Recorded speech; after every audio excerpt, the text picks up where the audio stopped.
So I want to go over the 2-arm or 2 kettlebell swing, and specifically what's different between this and a regular 1 kettlebell swing. Okay? The primary difference you'll find is that you're going to have 2 kettlebells, and so what that's going to do right from the start is probably force you to go a little bit wider with your stance.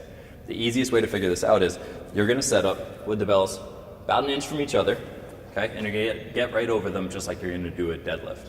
So I'll set up here. I'm a little wider than my normal swing stance, which might require me to turn my toes out a little bit more.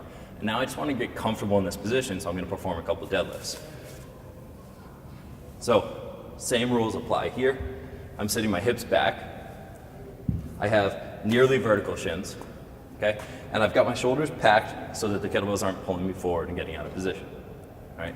From there, the next thing that tends to be really uncomfortable for people is how they get into the hike to start their swing, how they get the bells moving, right?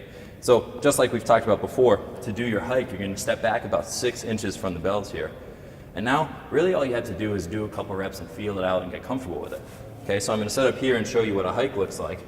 I am pulling the bells back into my hips and really working on, again, keeping them high in my hips and not letting it pull my torso out of position at all.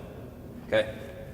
Now, what I find a lot of times for people is that, especially as they get going, the bells tend to clank together a lot, or maybe they hit against the inside of your thigh because you have 2 kettlebells and it creates more space. A quick trick that I've learned that helps me a ton is, rather than having the bells lined straight up together, what I tend to do is turn them slightly inward towards each other. Okay? So what it does is it creates a little bit more space to go through my legs. It doesn't tend to hit as high on me, and it makes it a little bit smoother. So it'll look like this.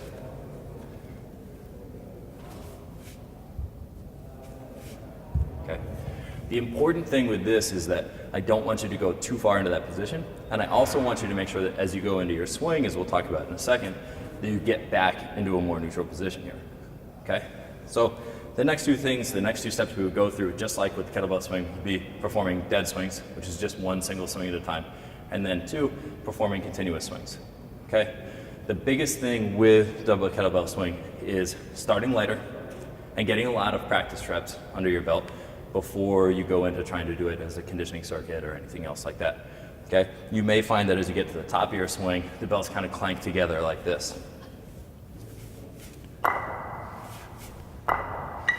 There's nothing inherently wrong about that. What it just means is that maybe the bells aren't going at the same rate on the way up, or potentially your shoulders aren't staying totally packed, and I think that over the course of repetitions, this will start to air itself out and it won't become such an issue for you. Okay? So give that a try when you're doing your double kettlebell swings.